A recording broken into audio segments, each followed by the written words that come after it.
¿Alguna vez has sentido que das demasiado por quienes amas y recibes tan poco a cambio? Esta es la historia de una mujer que, después de años de sacrificio y generosidad, descubre que su propia familia la manipulaba para aprovecharse de ella. Pero en lugar de hundirse en la amargura, decide florecer como el cactus en su ventana, silenciosamente y con fuerza interior. ¿Y tú? ¿Desde qué rincón del mundo nos acompañas hoy para descubrir cómo esta mujer recuperó su dignidad sin gritos ni escándalos? Cuéntanos en los comentarios de dónde eres. Suscríbete a nuestro canal y deja tu like para más historias inspiradoras como esta.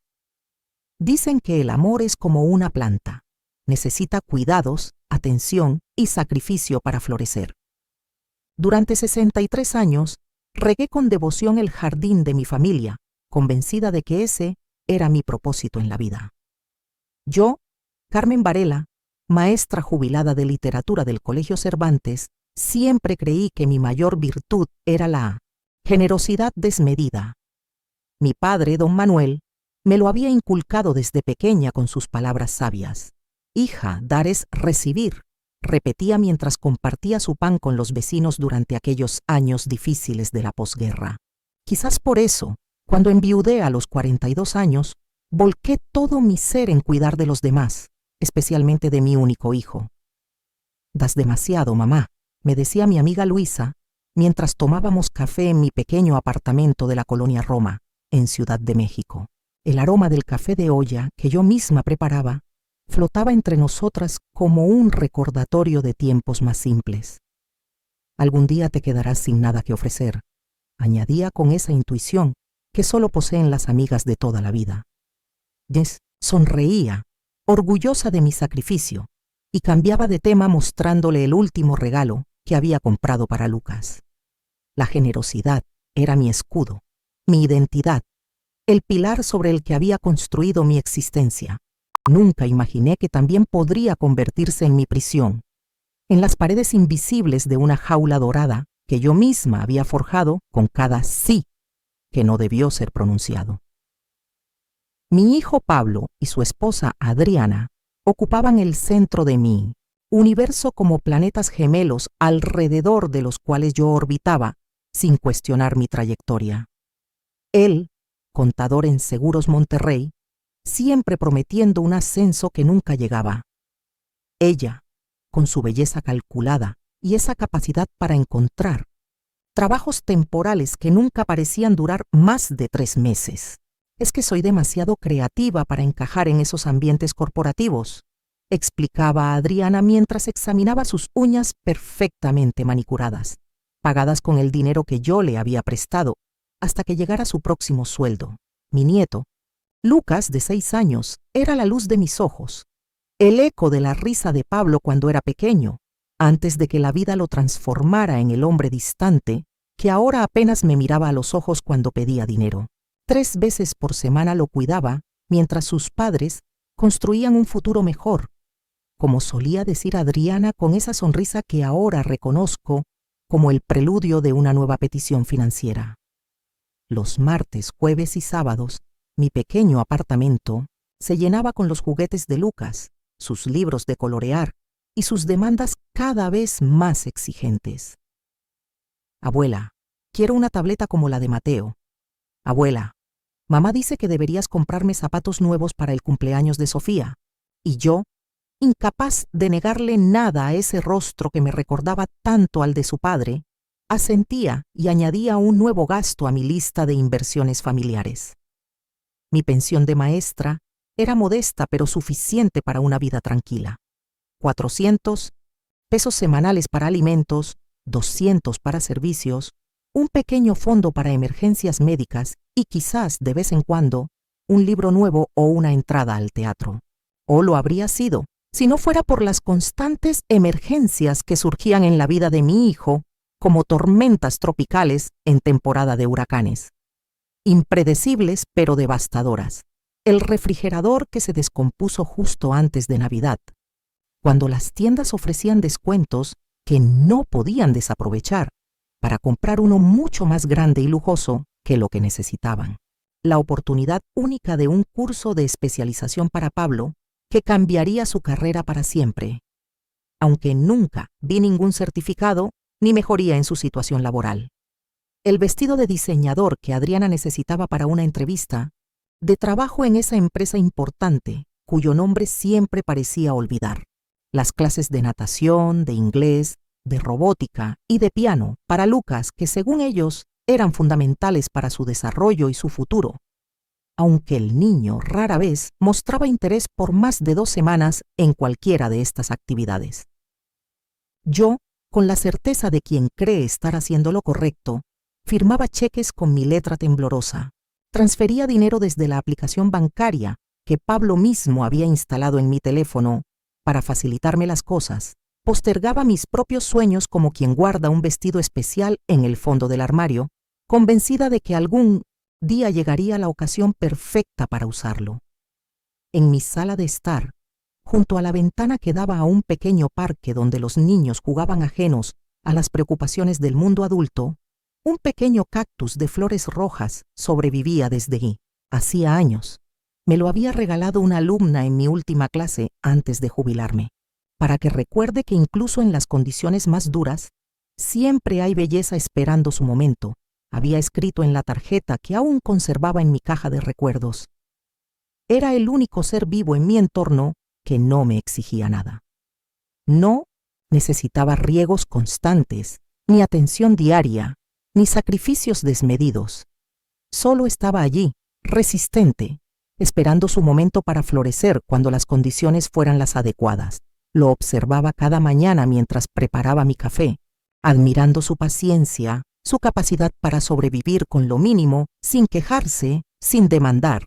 A veces, en los días particularmente difíciles, cuando mi cuenta bancaria mostraba números más rojos que las flores que ese cactus prometía, me sorprendía hablándole en susurros. ¿Cuál es tu secreto, pequeño?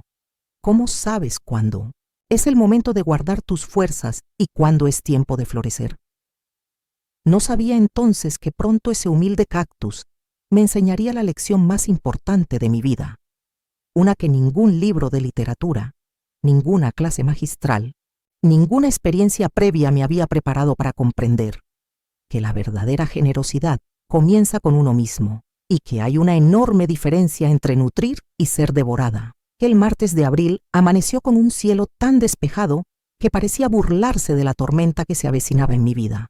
El sol entraba a raudales por la ventana de la cocina, dibujando patrones dorados sobre la mesa de madera que había heredado de mi madre.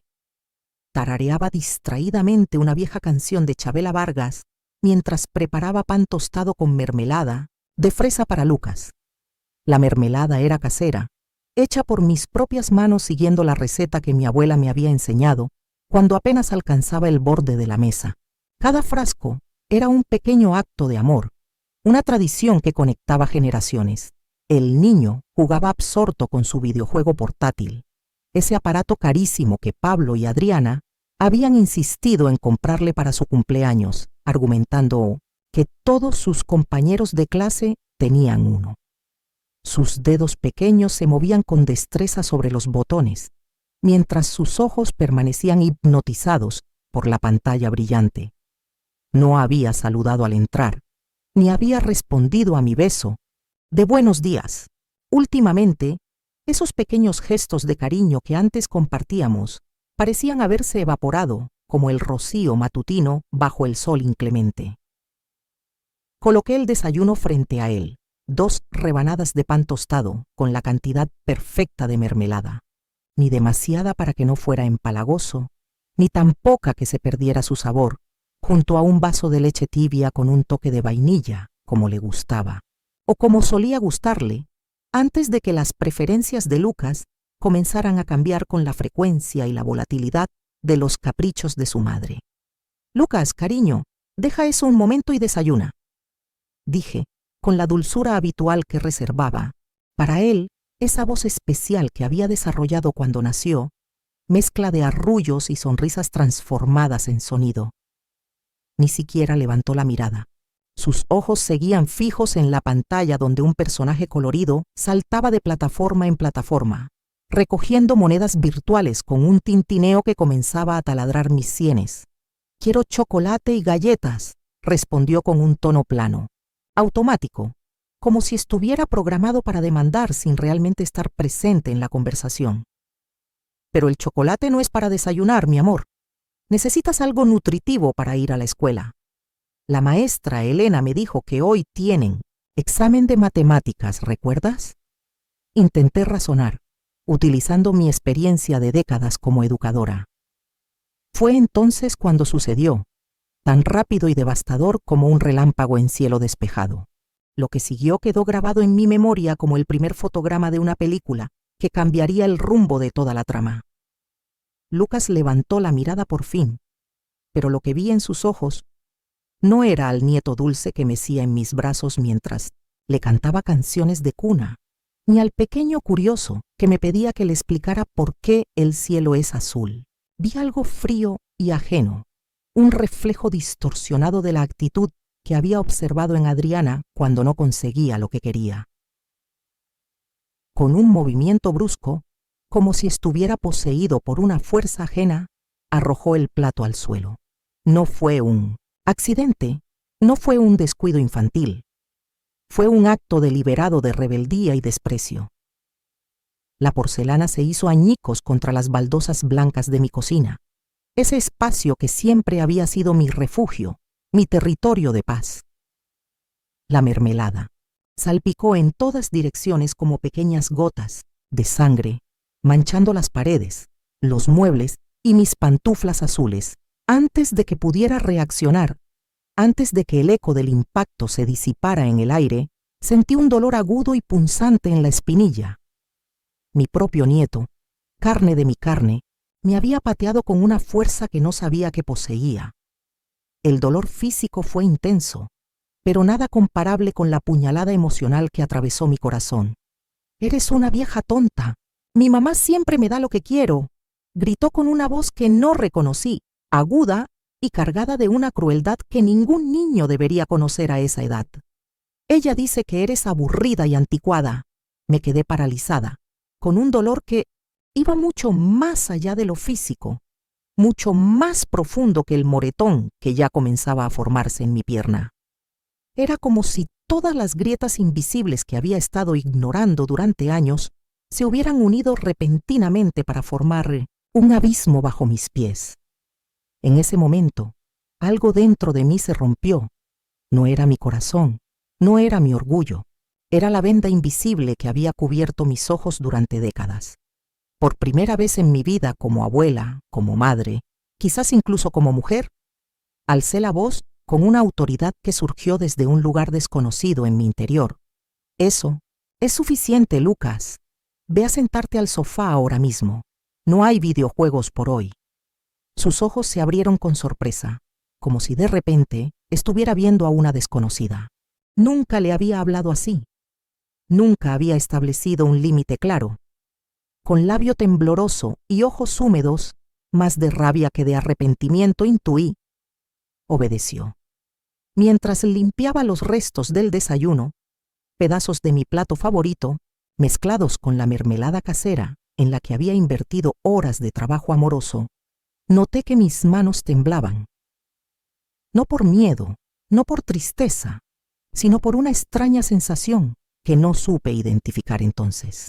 Era como si algo dentro de mí comenzara a despertar, como si un fuego pequeño pero persistente se hubiera encendido en algún rincón olvidado de mi ser. Cuando Pablo llegó a recogerlo 3 horas después, con ese perpetuo retraso que yo siempre justificaba atribuyéndolo a su ocupada agenda laboral, le conté lo sucedido. No dramaticé ni minimicé los hechos. Simplemente los narré tal como habían ocurrido, con la objetividad de quien reporta el clima. Esperaba comprensión, quizás incluso una disculpa en nombre de su hijo, tal vez una conversación seria sobre respeto y límites. En lugar de eso, observé cómo la expresión inicial de preocupación en su rostro se transformaba en esa sonrisa indulgente que reservaba para lo que él consideraba exageraciones femeninas, mientras revolvía el cabello de Lucas en un gesto de complicidad que me excluyó por completo. Dijo con ligereza: Mamá, todos los niños tienen días difíciles. Seguro estás exagerando un poco. Lucas es un buen chico, ¿verdad, campeón? El niño asintió, escondiendo una sonrisa victoriosa tras una máscara de fingido arrepentimiento que yo, con mis años de experiencia leyendo los rostros de cientos de alumnos, pude descifrar perfectamente. Pablo me pateó, deliberadamente, y rompió el plato que me regalaste para mi cumpleaños, el de las flores pintadas a mano que tanto me gustaba.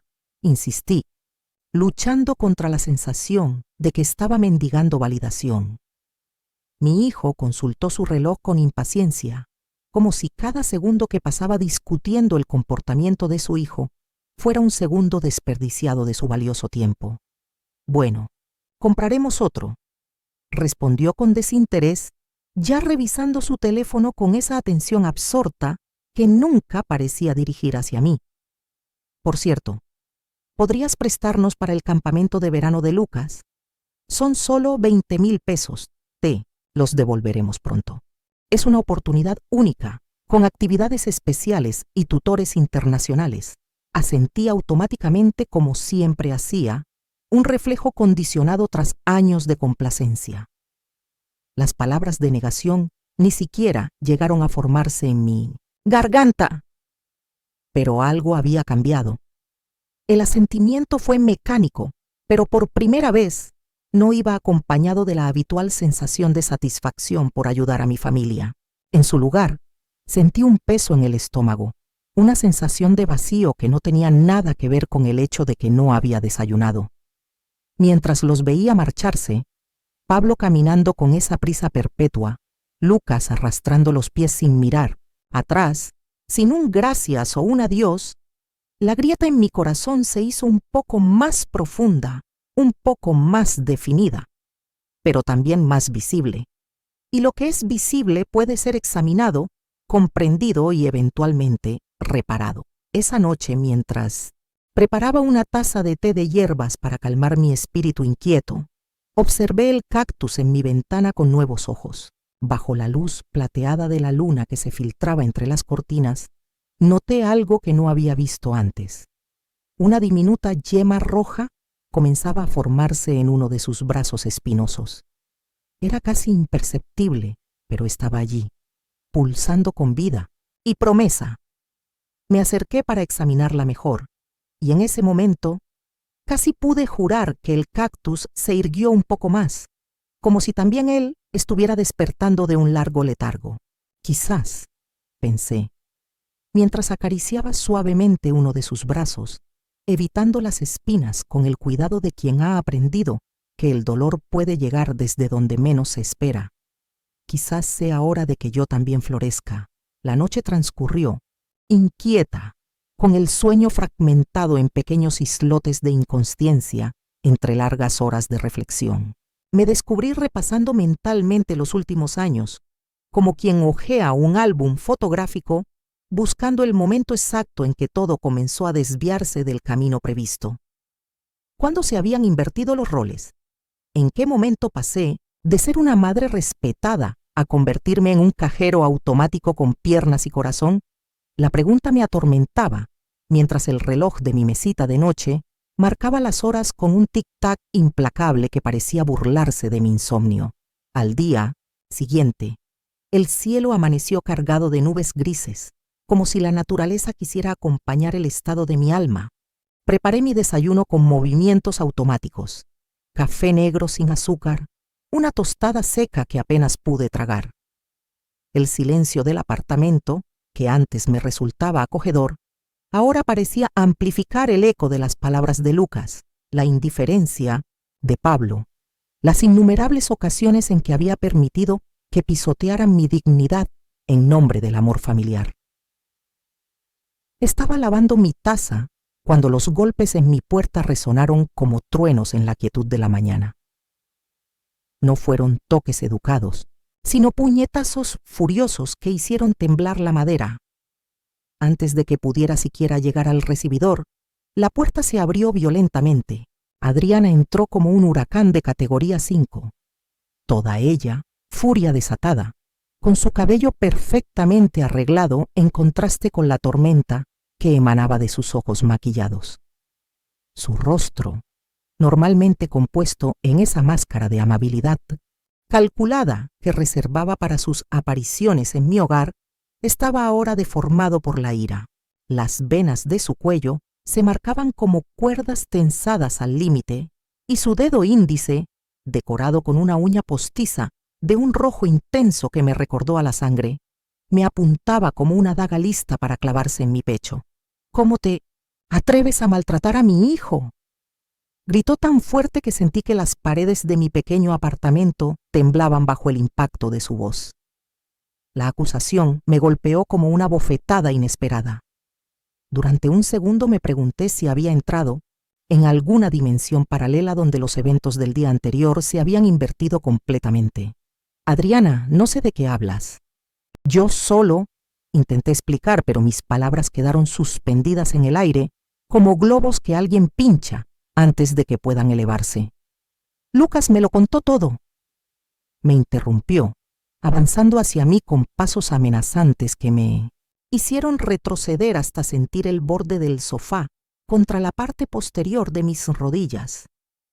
«Lo castigaste sin razón, lo hiciste llorar, le quitaste su juego. ¿Quién te crees que eres?». Cada palabra era un latigazo, cada acusación una piedra arrojada contra el frágil cristal de mi autoestima. Intenté explicar lo sucedido, narrar los hechos tal como habían ocurrido, pero cada una de mis palabras era ahogada por el torrente de sus acusaciones, por la versión distorsionada que sin duda Lucas había presentado y que ella, sin cuestionamiento alguno, había aceptado como verdad absoluta. «Adriana, por favor, escúchame». Lucas rompió un plato, me golpeó. «¡Mentiras!», rugió, su rostro tan cerca del mío que pude sentir el calor de su aliento perfumado con menta. «Mi hijo nunca haría Amwesni, haría algo así. Tú lo provocaste, lo presionas demasiado con tus ideas anticuadas sobre la educación. Está traumatizado. No dejó de llorar en toda la noche». Mientras ella continuaba su diatriba, noté movimiento en el pasillo exterior. La puerta había quedado entreabierta, y a través de la rendija pude ver rostros curiosos asomándose. Los vecinos, atraídos por los gritos como polillas a la luz, comenzaban a congregarse. La señora Ramírez, del 3B, esa misma que siempre me saludaba con una sonrisa y me preguntaba por mis plantas, observaba desde el pasillo con ojos ávidos de chismes, sus labios moviéndose en susurros dirigidos a doña Consuelo, la viuda del 3A. El señor Jiménez, el administrador del edificio, se mantenía un poco más atrás, pero con la atención claramente fija en el espectáculo gratuito que se desarrollaba en mi apartamento. La vergüenza me invadió como una ola de agua helada, tiñendo mis mejillas de un carmesí intenso. Toda una vida construyendo una reputación de dignidad, de respeto, de compostura, y ahora, en cuestión de minutos, esa imagen se desmoronaba ante los ojos de quienes me conocían desde hacía décadas. Bajé la mirada, incapaz de sostener el escrutinio público de mi humillación. Adriana, lejos de aplacarse ante los testigos, pareció alimentarse de la audiencia, elevando aún más el volumen de sus acusaciones, como una actriz que siente que el público está completamente entregado a su interpretación. «Mi hijo no volverá a esta casa», sentenció con un tono que no admitía réplica, como un juez pronunciando una condena inapelable. «Y espero que tengas listo el dinero para su campamento. Es lo mínimo que puedes hacer después de traumatizarlo. Pablo pasará a recogerlo mañana. 20,000 pesos, ni un centavo. Menos». Abrí la boca para responder, para defender lo poco que quedaba de mi dignidad, pero lo que sucedió a continuación borró cualquier palabra de mi mente. Con un empujón que no vi venir, que no pude anticipar ni evitar, Adriana plantó sus manos en mis hombros y me hizo trastabillar hasta caer sentada en el sofá. No fue un empujón accidental, sino deliberado, calculado para demostrar su poder, su control sobre la situación y sobre mí. Las palabras que siguieron se clavaron en mí como espinas, cada sílaba cargada con el veneno de un desprecio largamente cultivado. Eres una vieja inútil y amargada. Deberías agradecer que te dejamos. Ser parte de nuestras vidas. Sin nosotros, ¿qué serías? Nada más que una anciana solitaria hablándole a sus plantas. La puerta se cerró con un golpe que resonó en todo el edificio como el trueno que sigue al relámpago, como el punto final de un capítulo de mi vida que hasta ese momento no sabía que había terminado. El silencio que siguió fue ensordecedor, solo interrumpido por el murmullo decreciente de los vecinos que se dispersaban, llevándose consigo fragmentos de mi dignidad para diseccionarlos en sus propias salas.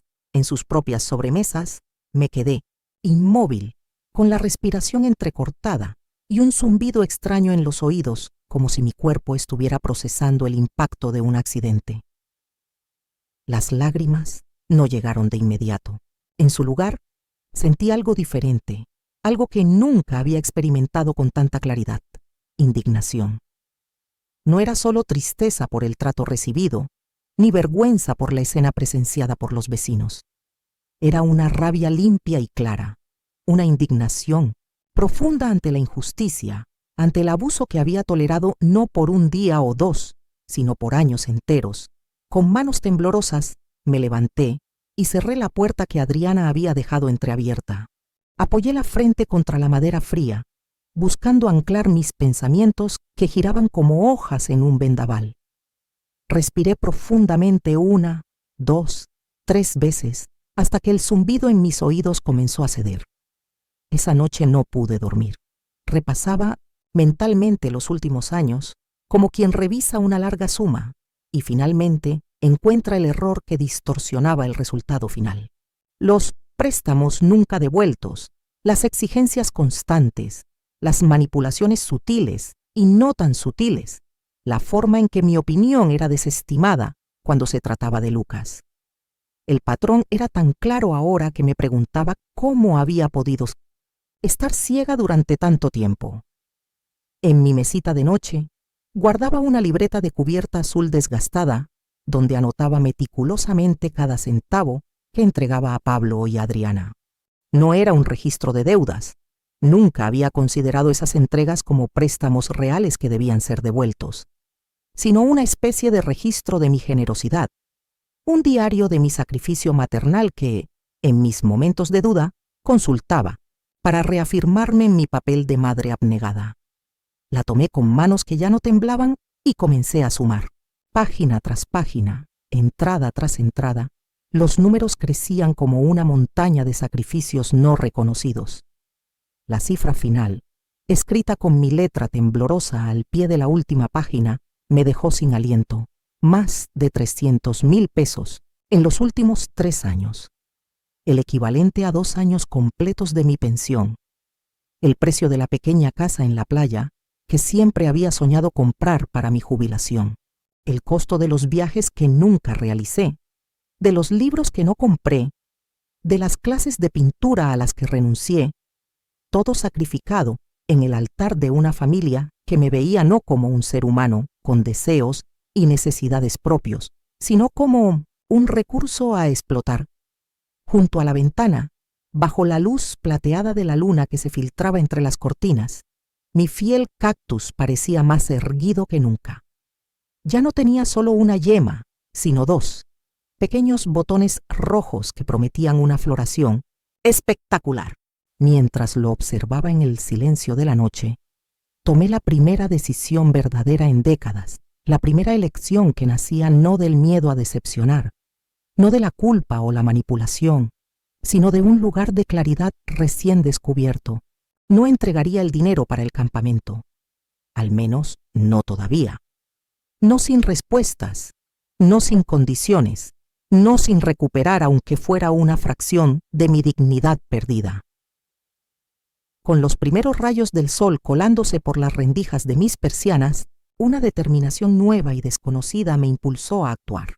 Aún en bata y pantuflas, con el cabello canoso sin peinar y unas ojeras que delataban mi noche de insomnio, saqué de mi armario una caja de zapatos verde oliva que contenía todos mis extractos bancarios. La había guardado durante años, más por un sentido heredado del orden que por verdadera conciencia financiera.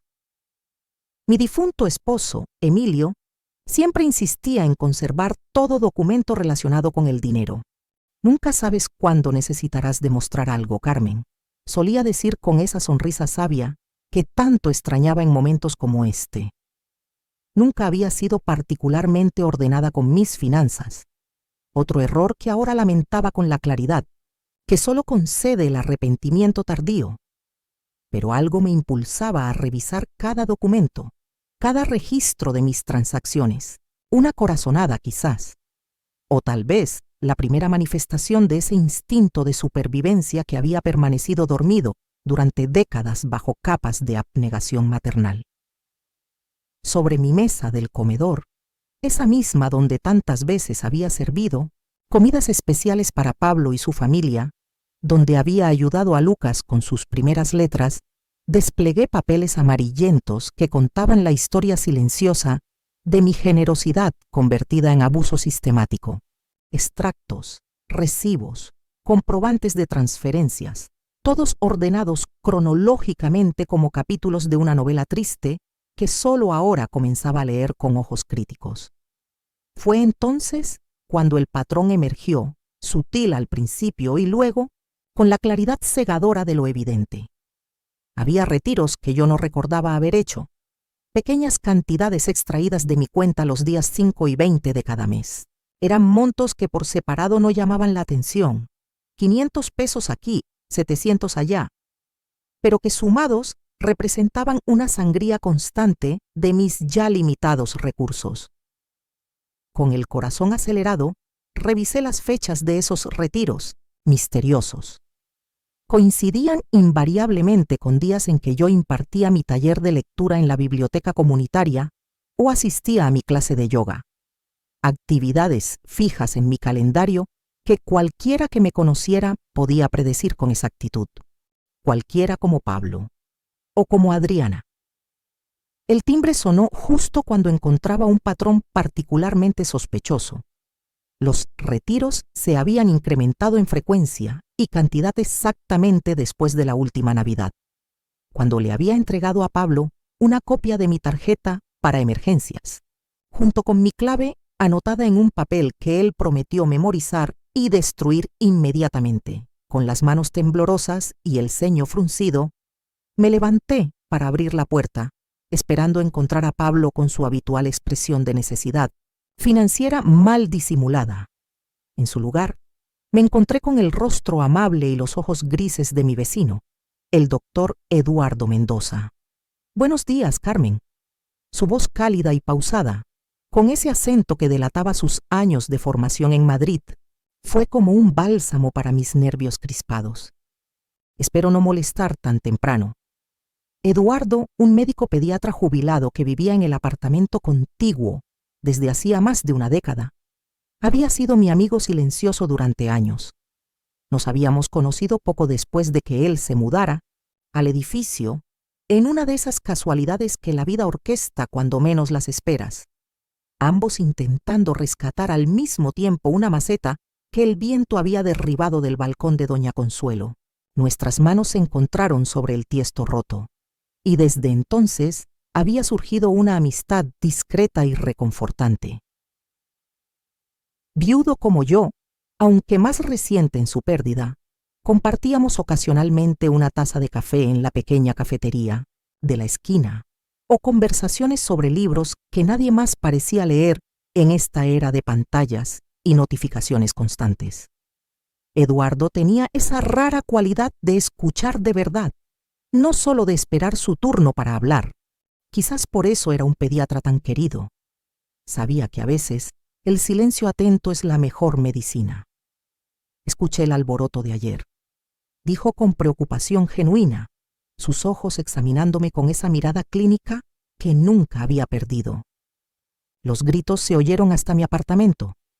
Quería asegurarme de que estás bien. Había algo en su tono, una mezcla de preocupación y respeto que derribó mis defensas. Sin pensarlo 2 veces, lo invité a pasar, barriendo con el brazo los extractos bancarios para hacer espacio en la mesa del comedor. «Discúlpame por el desorden», murmuré, súbitamente consciente de mi aspecto desaliñado y del caos que reinaba en mi habitualmente impecable apartamento. «El desorden es señal de una mente ocupada», respondió con una sonrisa amable, sentándose frente a mí. «¿Quieres hablar de lo que pasó?» Y entonces, sin saber exactamente por qué, como una presa que finalmente cede ante la presión del agua, le conté todo. Las palabras salieron como un río desbordado, sin control ni filtro. Los años de sacrificio, los abusos financieros que apenas comenzaba a identificar, el incidente con Lucas, la reacción violenta de Adriana, mis sospechas recientes sobre los retiros misteriosos. Hablé sin pausas, y sin respirar, dejando que cada injusticia, cada duda, cada herida no reconocida hasta entonces, emergiera a la superficie. Eduardo escuchó sin interrumpir, sus ojos grises reflejando una mezcla de compasión e indignación creciente. Solo ocasionalmente asentía o fruncía el ceño, pero nunca desvió la mirada, nunca consultó su reloj. Nunca mostró el más mínimo signo de impaciencia o juicio. Era como si, por primera vez en años, alguien realmente me estuviera viendo, no a la abuela sacrificada, no a la jubilada con una pensión disponible, sino a Carmen, la mujer de 63 años, con sueños propios y dignidad herida. «Carmen», dijo finalmente, después de un silencio que nos permitió a ambos procesar todo lo que había sido revelado. «Esto no es amor, es abuso. Sistemático, calculado y, si me permites la franqueza, posiblemente criminal. Y creo que deberías investigar esos retiros misteriosos más a fondo». Su claridad, la forma directa en que nombró lo que yo apenas comenzaba a sospechar, fue como un faro en la niebla de mi confusión. No había condescendencia en su voz, ningún rastro del tono paternalista que tantas veces había escuchado de médicos más jóvenes cuando se dirigían a personas de mi edad. Solo había respeto y preocupación genuina. Sacó un pequeño cuaderno de cuero del bolsillo de su chaqueta y un bolígrafo plateado que brillaba bajo la luz matutina que inundaba mi comedor. Con meticulosidad de científico, comenzó a notar fechas, cantidades, patrones que emergían de mi relato caótico. Sus dedos, largos y aún firmes a pesar de su edad, se movían con precisión sobre el papel, organizando lo que hasta entonces era solo una sospecha difusa en un esquema claro y revelador. «Mira esto», señaló después de varios minutos, mostrándome una tabla improvisada, pero perfectamente legible. «Estos retiros pequeños pero regulares coinciden siempre con tus ausencias programadas, y comenzaron exactamente una semana después de que le dieras a Pablo la copia de tu tarjeta». El resultado de su análisis fue devastador en su simplicidad. Alguien estaba haciendo retiros regulares de mi cuenta, usando la tarjeta que yo creía guardada como medida de seguridad para emergencias genuinas. La frecuencia y el patrón sugerían un plan deliberado, no retiros ocasionales motivados por necesidades imprevistas. «¿Le has dado tu tarjeta o clave a alguien más que a Pablo?», preguntó Eduardo, aunque por su tono era evidente que ya intuía la respuesta. «Solo a Pablo para emergencias», respondí, sintiendo cómo la realidad de lo que estaba descubriendo se asentaba como un peso frío en mi estómago.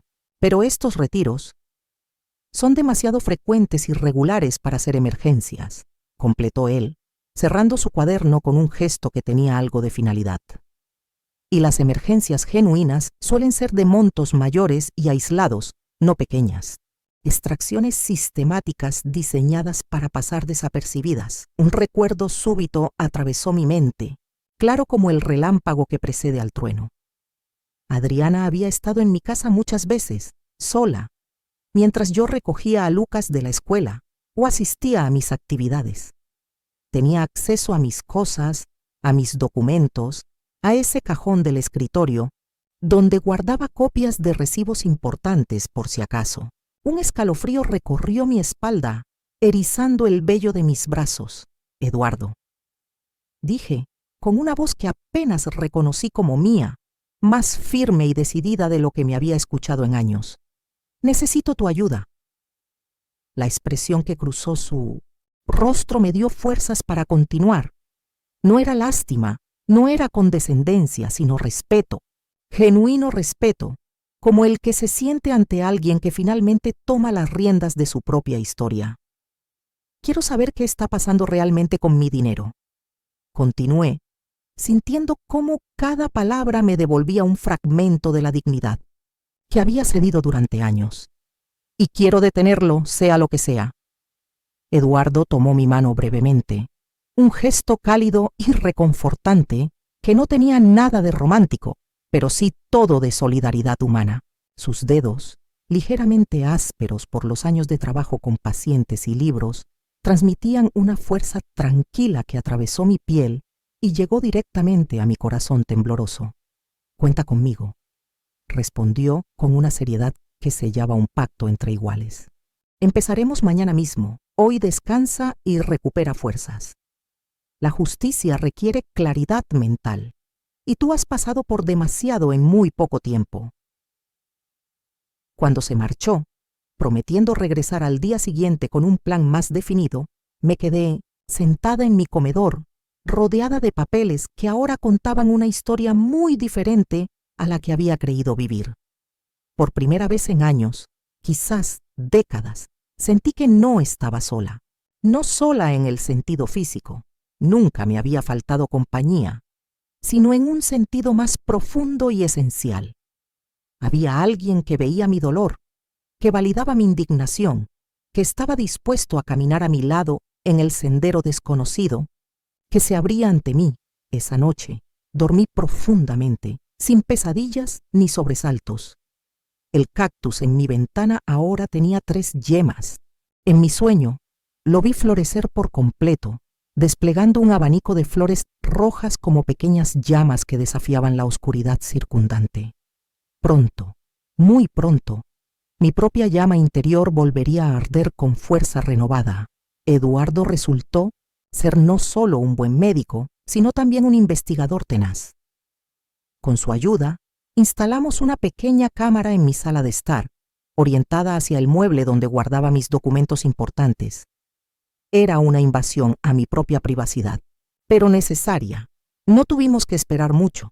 2 días después, mientras yo estaba en mi clase semanal de yoga, una actividad que había iniciado a insistencia de Eduardo, Adriana usó su llave para entrar a mi apartamento. La grabación mostraba claramente cómo se dirigía directamente al mueble, revisaba mis extractos bancarios y fotografiaba documentos con su teléfono. Antes de salir, abrió mi bolso y tomó 50 pesos de mi monedero. La evidencia era irrefutable, pero aún no suficiente. ¿Qué hacía con esa información? ¿Quién más estaba involucrado? Eduardo sugirió dar el siguiente paso: cambiar las cerraduras y no informar a nadie. ¿Pero qué diré cuando se den cuenta?, pregunté, aún temerosa de confrontaciones. La verdad, que hubo un intento de robo en el edificio y todos cambiamos nuestras cerraduras, respondió con naturalidad. No es del todo mentira después de todo. Al día siguiente, con las cerraduras nuevas y una sensación de control que había olvidado, recibí la llamada que esperaba. «Mamá, intenté pasar a dejarte unas revistas, pero mi llave no funcionó». La voz de Pablo sonaba irritada. «Oh, cielo, olvidé decírtelo. Cambiamos las cerraduras del edificio por seguridad. Puedo darte la nueva llave cuando nos veamos». Un silencio extraño precedió su respuesta.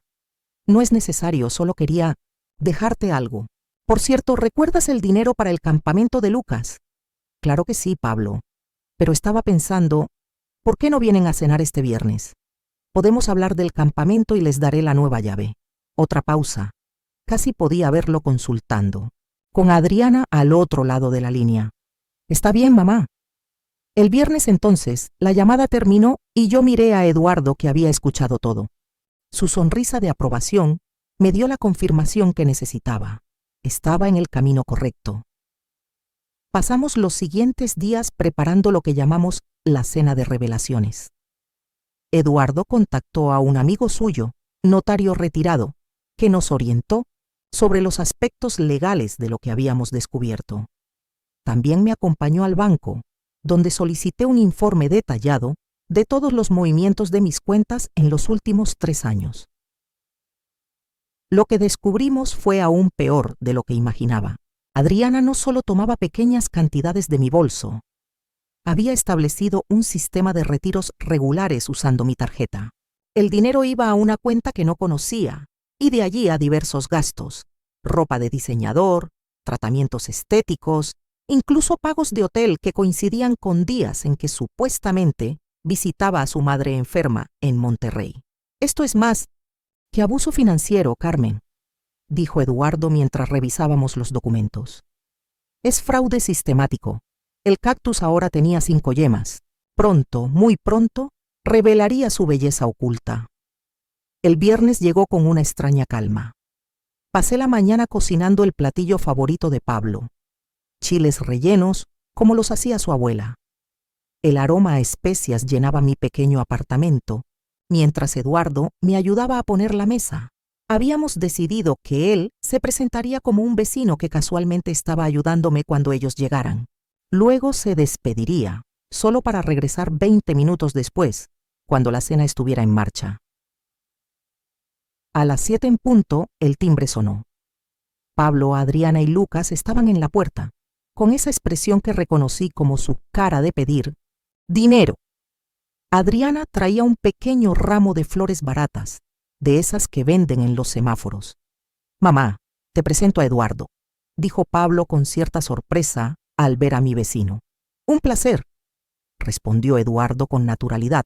Solo estaba ayudando a Carmen con un pequeño problema en la cocina. Ya me iba. Mientras Eduardo se despedía, observé cómo Adriana escaneaba mi sala con ojos evaluadores. ¿Buscaba algo nuevo que pudiera codiciar?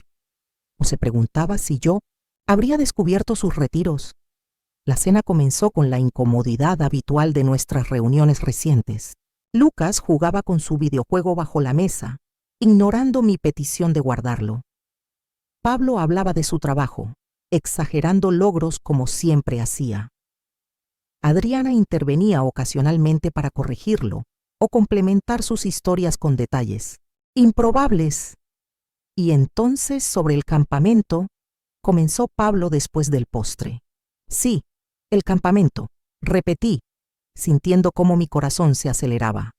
Antes de hablar de eso, hay algo que quiero mostrarles. Me levanté y saqué, de mi habitación, la carpeta que Eduardo y yo habíamos preparado.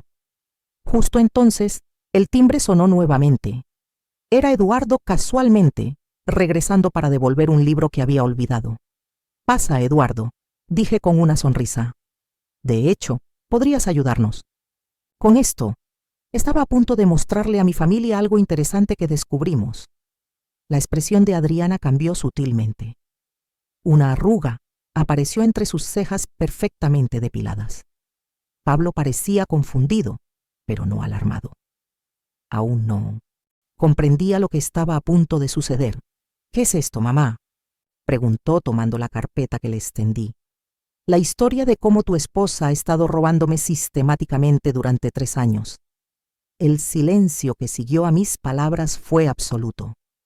Incluso Lucas dejó de jugar, intuyendo que algo importante estaba ocurriendo. Pablo abrió la carpeta con manos temblorosas mientras Adriana se enderezaba en su silla, su rostro una máscara de indignación ensayada. «¿De qué estás hablando, Carmen?». Su voz intentaba sonar ofendida, pero detecté un temblor de miedo. «¿Cómo puedes acusarme de algo así frente a mi hijo?». «Con pruebas, Adriana», respondí con una calma que no sabía que poseía. «Con pruebas irrefutables, Eduardo». Tomó el control de la presentación, explicando metódicamente cada documento, los extractos bancarios con retiros no autorizados, las fotografías de Adriana entrando a mi apartamento en mi ausencia, los recibos de compras extravagantes que coincidían con las fechas de los retiros, e incluso, esto fue lo que finalmente rompió la fachada de Pablo, reservas de hotel a nombre de Adriana y un hombre llamado Ricardo Fuentes. ¿Quién es Ricardo? La voz de Pablo era apenas audible. Adriana se levantó de un salto, tirándome su copa de vino sobre el mantel blanco. La mancha roja se expandió como una acusación silenciosa. «Esto es una emboscada», gritó. «No pienso quedarme aquí a ser humillada. Si sales por esa puerta», dijo Eduardo con voz serena, «el siguiente paso será una denuncia formal. Carmen ha sido muy generosa al querer resolver esto en familia primero». Lucas comenzó a llorar, confundido por la tensión que llenaba la habitación. Pablo, pálido como el papel, hojeaba los documentos uno tras otro. «Mamá, yo no sabía, te juro que no sabía», murmuró finalmente, levantando la mirada hacia mí. Vi en sus ojos la vergüenza y el dolor de quien descubre una traición doble, de su esposa y hacia su madre. Adriana, acorralada, cambió de estrategia. Las lágrimas aparecieron como por arte de magia. «Solo queríamos darle una mejor vida a Lucas», sollozó. «Pablo no ganaba suficiente, y tú tienes tanto. Solo tomamos lo que eventualmente sería nuestro». 347,000 pesos, Adriana, respondí, sintiendo cómo décadas de silencio se transformaban en palabras certeras. No fue tomar prestado, fue robo sistemático. Y lo peor no es el dinero, sino la manipulación, las mentiras y cómo usaron a Lucas para controlarme. Pablo se levantó y tomó a Lucas de la mano. «Nos vamos ahora», dijo con una firmeza que nunca le había visto. «Adriana, tú y yo hablaremos en casa. Mamá, te pido disculpas. No tengo palabras para expresar cuánto lo siento». Cuando la puerta se cerró tras ellos, dejé escapar el aire que no sabía que estaba conteniendo. Eduardo puso su mano sobre mi hombro. «Lo hiciste muy bien, Carmen». «¿De verdad?», pregunté repentinamente insegura. «¿No fui demasiado dura?». «Fuiste justa», respondió. «Y eso, a veces, es lo más difícil de ser». Esa noche, el cactus abrió su primera flor, un destello carmesí contra el verde oscuro de sus espinas. Los días siguientes transcurrieron en un extraño limbo. No tuve noticias de Pablo ni de Adriana, y esa ausencia de comunicación era tan elocuente como cualquier confesión. Eduardo pasaba cada vez más tiempo en mi apartamento, ayudándome a reorganizar mis finanzas y, sin que yo lo pidiera, enseñándome a protegerme mejor. «Deberías cambiar tus claves bancarias», sugirió una tarde mientras compartíamos un té de jazmín, «y considerar abrir una cuenta en otro banco por si acaso». Seguí sus consejos, sorprendiéndome de la liberación que sentía con cada pequeño acto de independencia. Durante décadas, había delegado esas complicaciones en Pablo, convencida de que mi cerebro de maestra jubilada no estaba hecho para entender asuntos financieros. Qué equivocada estaba. El viernes siguiente, una semana exacta después de la cena reveladora, Pablo apareció solo en mi puerta. Tenía ojeras profundas y parecía haber perdido peso. «¿Puedo pasar?», preguntó con voz quebrada. Lo invité a sentarse y le ofrecí café. Mientras lo preparaba, observé que miraba fijamente el cactus, que ahora lucía 3 flores abiertas. «Nunca me había fijado en esa planta», comentó. «Es hermosa». «Florece una vez al año», respondí. «Pero solo si las condiciones son las adecuadas». Nos sentamos frente a frente, con el vapor del café creando una tenue cortina entre nosotros. Pablo fue el primero en romper el silencio. «He dejado a Adriana», dijo simplemente. «O más bien, ella se ha ido». Cuando llegamos a casa esa noche, confesó todo. No solo el dinero, sino también lo otro. Ricardo es su amante desde hace más de un año. No sentí la satisfacción que esperaba. Solo una profunda tristeza por el dolor de mi hijo. «¿Y Lucas?», pregunté. «Está conmigo». Adriana dijo que necesitaba tiempo para encontrarse a sí misma. Una risa amarga escapó de sus labios. Aparentemente, encontrarse a sí misma implica mudarse al apartamento de Ricardo en Polanco. Permanecimos en silencio unos minutos, cada uno absorbiendo las implicaciones de lo sucedido. Finalmente, Pablo sacó un sobre de su chaqueta. Esto es apenas el comienzo, dijo extendiéndomelo. Son 50,000 pesos. Sé que no es ni una fracción de lo que te debemos, pero es todo lo que pude reunir vendiendo algunas cosas. Pablo, no es necesario que... Sí, mamá, es absolutamente necesario. Me interrumpió con firmeza. No solo por el dinero, sino por lo que representa. He sido un hijo terrible permitiendo que esto sucediera bajo mis narices. Necesito enmendarlo no solo por ti, sino por mí mismo. Tomé el sobre, entendiendo que rechazarlo sería negarle la oportunidad de redimirse. ¿Qué harás ahora?, pregunté. Encontré un apartamento más pequeño y económico. Me mudaré la próxima semana con Lucas. Pedí un aumento en el trabajo y también estoy buscando algo para los fines de semana. Quiero que Lucas entienda el valor del esfuerzo, no de la manipulación. Antes de irse, Pablo se detuvo frente al cactus nuevamente. ¿Cómo se llama? Reina de la noche, respondí. Sus flores solo duran un día, pero cuando se abren, son espectaculares. Pablo asintió, como si comprendiera el simbolismo que ni yo misma había articulado hasta entonces. Me gustaría que Lucas y yo viniéramos a visitarte pronto, dijo desde la puerta. Si tú quieres, claro. Me encantaría, respondí con sinceridad. Cuando se fue, miré el sobre en mis manos. No era solo dinero, era el primer paso hacia un nuevo tipo de relación, basada en el respeto mutuo y no en la explotación. El cactus ahora tenía 7 flores abiertas, brillantes contra la luz del atardecer. 3 semanas después de la confrontación, recibí una visita que no esperaba. Adriana estaba en mi puerta, sin el maquillaje perfecto que solía caracterizarla, vestida con sencillez casi irreconocible. ¿Puedo hablar contigo?, pidió con una humildad que jamás le había visto. Mi primer impulso fue negarme, pero algo en su expresión derrotada me hizo ceder. La invité a pasar, notando cómo sus ojos recorrían el apartamento, deteniéndose en los pequeños cambios que había realizado. Cuadros nuevos, muebles reorganizados, el espacio para yoga que ahora ocupaba un rincón de mi sala.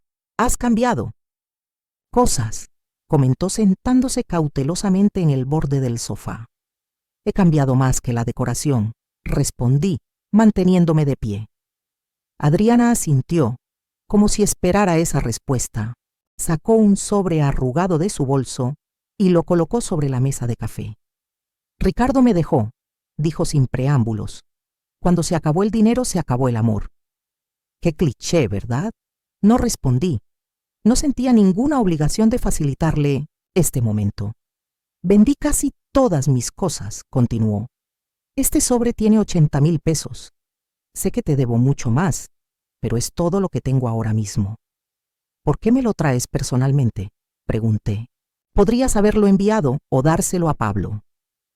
Adriana respiró profundamente como reuniendo valor. Porque necesitaba decirte algo a la cara. Lo siento. No espero tu perdón, ni siquiera lo merezco, pero quiero que sepas que entiendo lo que hice y me avergüenzo profundamente. Hubo una sinceridad en su voz que no pude ignorar. El silencio se extendió entre nosotras, llenando la habitación con palabras no dichas. Pablo me dijo que te mudaste, comenté finalmente. Sí, regresé a Veracruz con mis padres. Una sonrisa triste cruzó su rostro. A los 40 años volviendo a la casa familiar, no es exactamente lo que planeaba. Y Lucas, al mencionar a mi nieto, vi cómo sus ojos se llenaban de lágrimas. Pablo tiene la custodia por ahora. Es lo mejor para Lucas. Yo necesito arreglar mi vida antes de poder ser una buena madre. Por primera vez desde que entró, sentí un atisbo de compasión, no por la mujer que me había robado y manipulado, sino por el ser humano roto que tenía frente a mí. ¿Qué harás ahora?, pregunté, suavizando ligeramente mi tono. Conseguí trabajo en una escuela en Veracruz como asistente administrativa. No es mucho, pero es un comienzo honesto. Tomé el sobre y lo abrí, contando el dinero metódicamente. La cantidad era exacta. Acepto tu pago y tu disculpa, dije finalmente. No puedo ofrecerte perdón todavía, pero sí puedo desearte que encuentres un camino mejor. Adriana asintió, levantándose para marcharse. Antes de llegar a la puerta, se detuvo frente al cactus, que ahora lucía 10 flores abiertas. Es hermoso. Murmuró. Nunca me fijé en él antes. Estaba demasiado ocupada buscando cosas que tomar. Respondí sin hostilidad, solo constatando un hecho. Cuando la puerta se cerró tras ella, sentí una extraña mezcla de emociones. No era satisfacción por su caída, ni alegría por su sufrimiento. Era algo más complejo, la sensación de que un círculo comenzaba a cerrarse, de que la justicia, a su manera silenciosa, había encontrado su curso. Mayo dio paso a junio, y con el cambio de estación, mi vida continuó su transformación. Pablo y Lucas me visitaban regularmente los domingos. Nuestras reuniones, antes tensas y cargadas de expectativas no dichas, ahora fluían con una honestidad refrescante. Mi hijo estaba aprendiendo a sostenerse por sí mismo, y yo estaba aprendiendo a amarlo sin sacrificarme. Eduardo se había convertido en una presencia constante en mi vida. Nuestras tazas de té se transformaron en paseos por el parque y luego en visitas a museos y conciertos. A mis 63 años, descubrí que podía sentir mariposas en el estómago cuando él tomaba mi mano. Una tarde, mientras caminábamos por Coyoacán, después de visitar la casa de Frida Kahlo, Eduardo se detuvo frente a un pequeño local en alquiler. ¿Qué te parece ese espacio?, preguntó señalando el escaparate vacío. Es bonito, respondí sin entender su interés. ¿Por qué? Estaba pensando. Eduardo parecía repentinamente nervioso. Siempre hablas de tus recetas familiares, de cómo extrañas cocinar para más personas que solo tú y yo. Y este barrio necesita un buen café con repostería casera. Lo miré sorprendida. Eduardo, ¿estás sugiriendo que abra un negocio? Tengo 63 años. ¿Y? Yo tengo 67 y estoy pensando en asociarme contigo, sonrió. A menos que prefieras un socio más joven, claro. Me reí, sintiéndome repentinamente 20 años más joven. ¿Hablas en serio? Completamente, respondió tomando mis manos. Tengo algunos ahorros que quisiera invertir en algo significativo.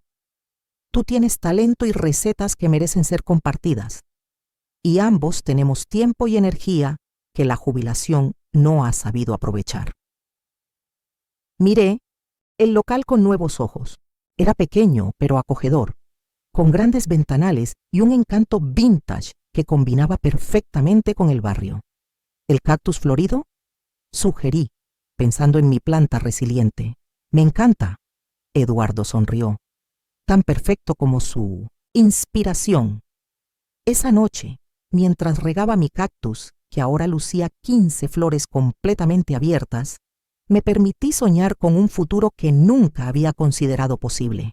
No uno de sacrificio silencioso, sino de florecimiento tardío y merecido.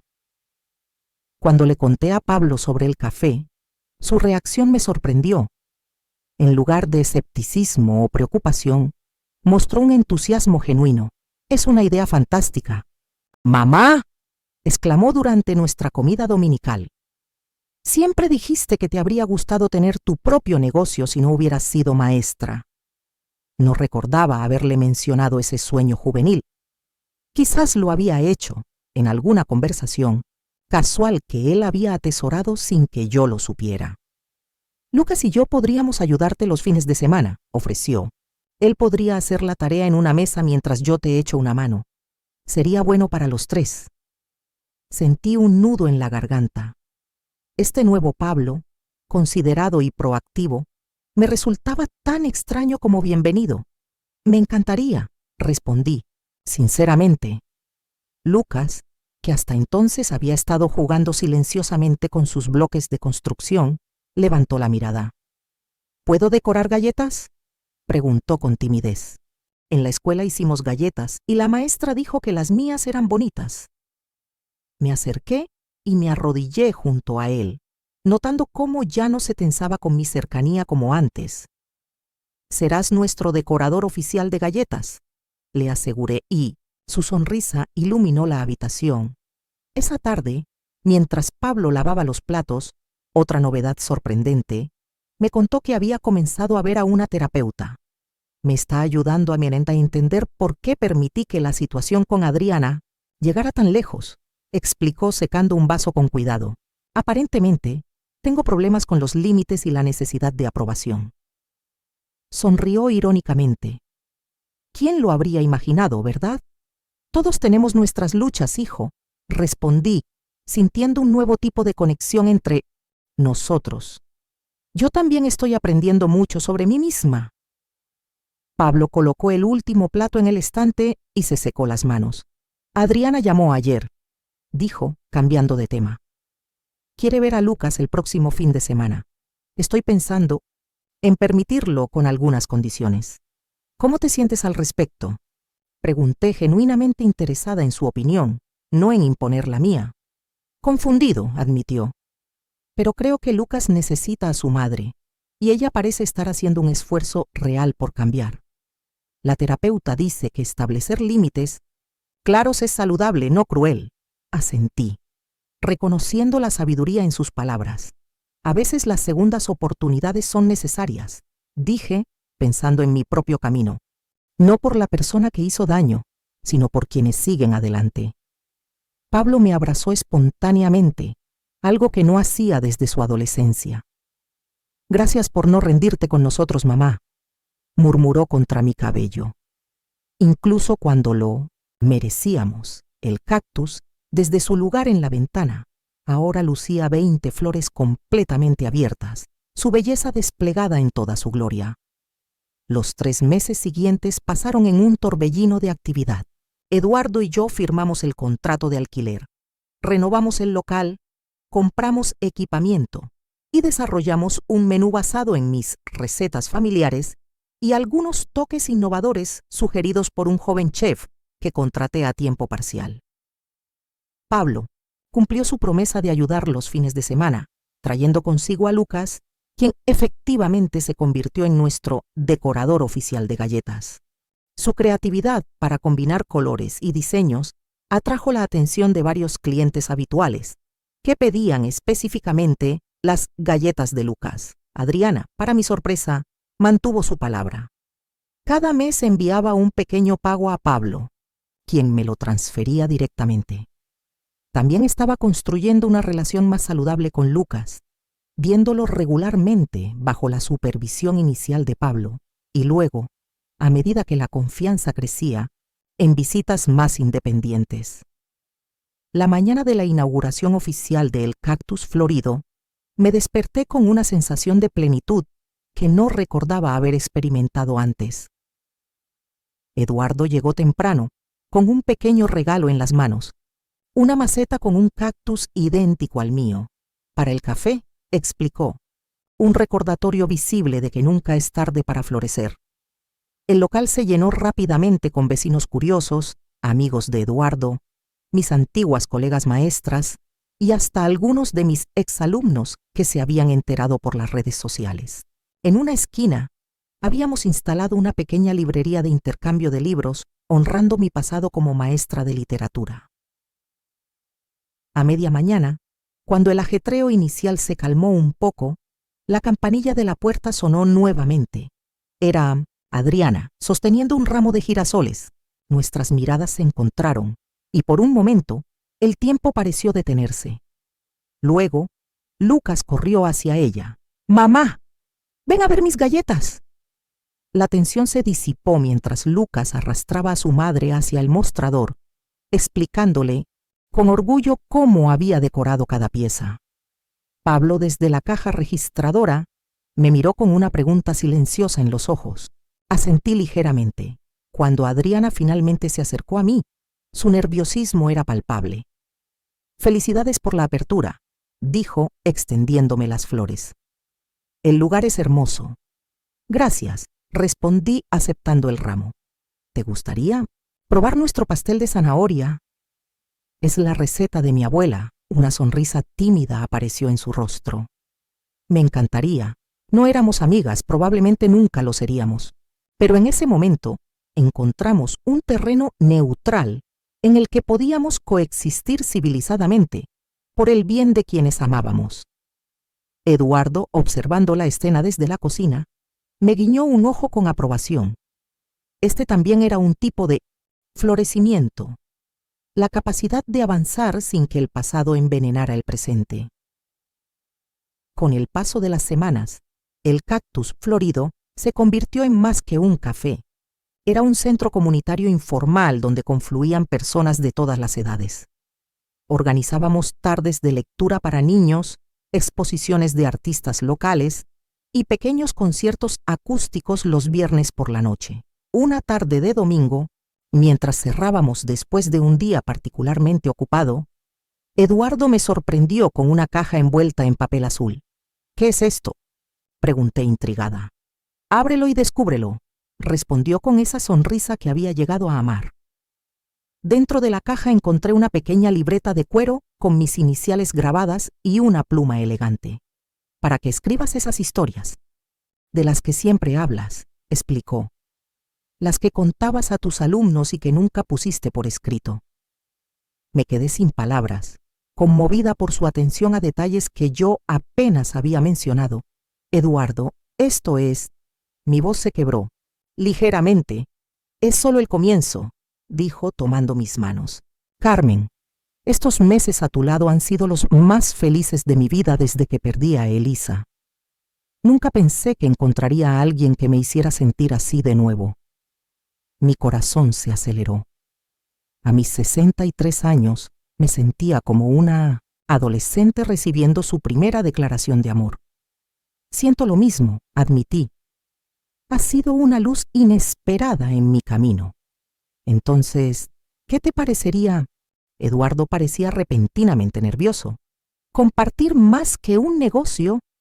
Mi apartamento es demasiado grande para mí solo, y el tuyo, bueno, tiene demasiados recuerdos». «¿Estás proponiéndome que vivamos juntos?», pregunté entre betesoches, sorprendida y divertida. «Estoy proponiéndote que comencemos un nuevo capítulo juntos», respondió. «Sin prisa, sin